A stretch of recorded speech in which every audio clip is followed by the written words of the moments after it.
सासू माँ बदल गई। कहानी उस घर की है जहाँ बहू और बेटी को एक माना जाता था, लेकिन फिर अरे शिखा बेटा, तू रसोई में क्यों घुसी रहती है? जा, रोटी मैं बना लूंगी। नहीं नहीं माँ जी, आप बैठिए, बस सारा खाना बन ही गया है। श्वेता को बोल देती हूँ, वो खाना लगा देगी सबका। सॉरी भाभी, मेरे पास वक्त नहीं है। माँ, मुझे पैसे देना, पार्लर जाना है। हाँ हाँ चली जाना, भाभी को भी ले जाना। वो भी जाने को बोल रही थी पार्लर, पर पहले ना मदद कर दे उसके खाना लगाने में। देख माँ, वो बहू है, उसे बहू रहने देना, इतना सर पर मत चढ़ा भाभी को। श्वेता, ज्यादा मत बोला कर। बहू और बेटी में कोई फर्क नहीं होता है। जा जाकर काम कर। ननद को माँ का भाभी से इस तरह प्यार करना बिल्कुल अच्छा नहीं लगता। वो बार बार किसी न किसी तरह माँ को भाभी के खिलाफ भड़काती रहती, लेकिन कोई फायदा ना होता।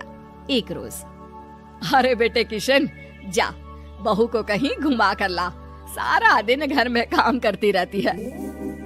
हाँ हाँ माँ, हम लोग जा रहे हैं ना गोवा।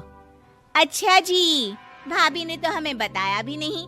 वैसे तो सारी पंचायत करती है, ये गोवा वाली बात क्यों छुपा गई हमसे? अरे क्योंकि उसे खुद नहीं पता था बहन। मुझे टिकट सस्ती मिल रही थी तो मैंने बुक कर दिया। हाँ शिखा, पैकिंग कर ले, संडे हम जा रहे हैं गोवा। दोपहर में शिखा पैकिंग कर रही थी कि सास आ जाती है। ये क्या बहू, साड़ियाँ? अरे गोवा जा रही है घूमने या फिर शादी में मायके हैं? माँ जी, ऐसा कुछ है ही नहीं, समझ में नहीं आ रहा क्या रखूं कपड़े में। अरे तेरी और श्वेता की साइज तो एक ही है, उसके कुछ मॉडर्न कपड़े ले ले, आकर लौटा देना। हाँ माँ जी, ये ठीक रहेगा। शिखा श्वेता के पास जाती है और उससे कपड़े मांगती है। ना जी ना, मैं अपने कपड़े ना दूं, वैसे भी फैल जाएंगे मेरे कपड़े, बहुत महंगे वाले हैं।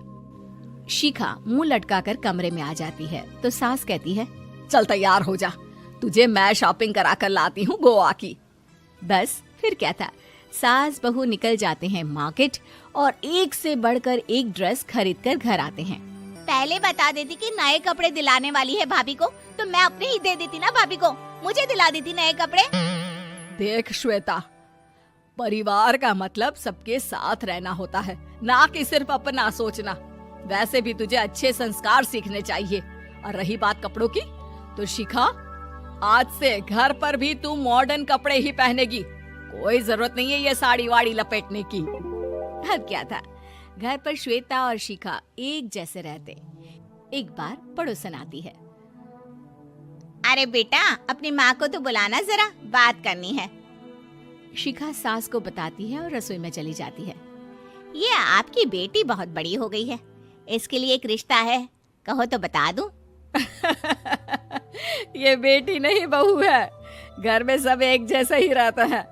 वैसे मेरी बेटी भी बड़ी हो गई है, कोई रिश्ता हो तो जरूर बताना। पड़ोसन रिश्ता लेकर उन लोगों के घर आती है। तब श्वेता की होने वाली सास कहती है, तो ये घर है, कितने मंजिल का है? और ये बहू ने आपकी क्या पहन रखा है, जीन्स टॉप? अरे भाई, साड़ी वाड़ी नहीं है क्या इसके पास? देखिए, सर्दी है तो साड़ी में बहू कैसे मैनेज करती, वैसे पहनती है साड़ी भी।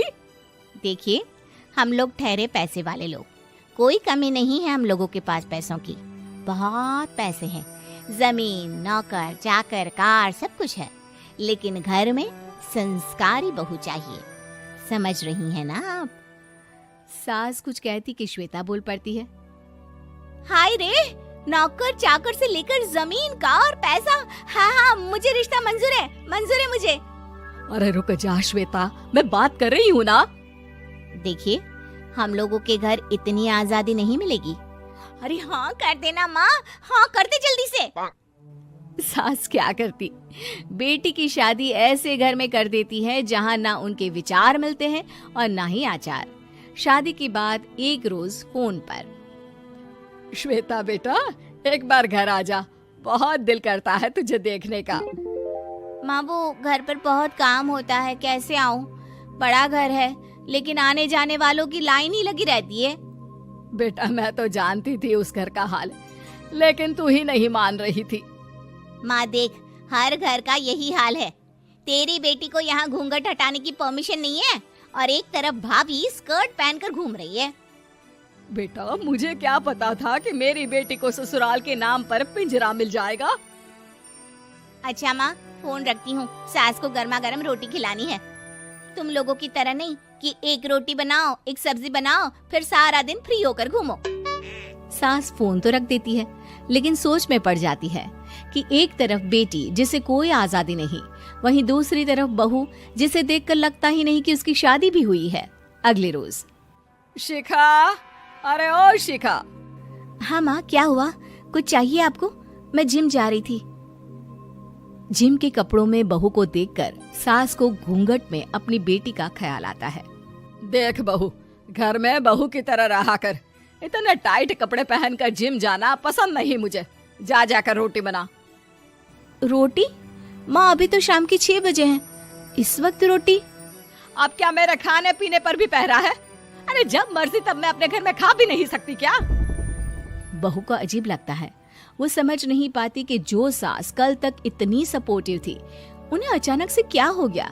वो किचन में जाती है, गरम रोटी के साथ 2 तरह की सब्जी, रायता, सलाद सब लेकर सास के पास आती है। माँ जी, खाना। इतना सारा खाना? राक्षस समझा है क्या मुझे? रोटी मांगी थी मैंने गर्मा गर्म बस। पर माँ जी, रोटी खाती किससे आप? सब्जी तो बनानी थी ना। अरे भूख मर गई मेरी तेरी बहस से। जा जाकर काम कर, अंदर पूरी रसोई साफ कर। बहू अंदर चली जाती है। थोड़ी देर में श्वेता घर आती है। अरे शिखा जल्दी से चाय ला, पकवान बना, मेरी बेटी आई है। अरे नहीं नहीं माँ, ड्राइवर बाहर खड़ा है। मैं तो घर का कोई सामान खरीदने के बहाने यहाँ आ गई हूँ, मुझे जाना होगा। अरे बेटा, पर कितने दिनों बाद देख रही हूँ तुझे, रहने आ जाना 2-4 दिन के लिए। आ जाऊंगी माँ, जब मेरी सास मरेगी तब। मैं तो रोज मन्नत मानती हूँ कि मेरी सास मर जाए तो अच्छा है। अच्छा चल, जा रही हूँ माँ। हे भगवान, कैसे कैसे दिन देखने पड़ रहे हैं मेरी बेटी को।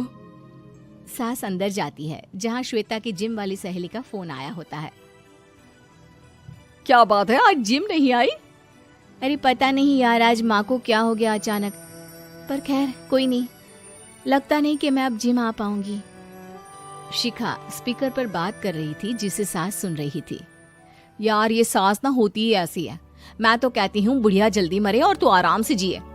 शिखा को सहेली की बात पर गुस्सा आ जाता है। माँ के मरने की कौन सा बच्चा दुआ मांगता है मोहिनी? आगे से ऐसी बात मेरे सामने मत करना। हमारे घर की शोभा ही माँ है। क्या हुआ जो थोड़ी सख्ती दिखा रही है? उसमें भी कोई ना कोई उनकी भलाई ही होगी।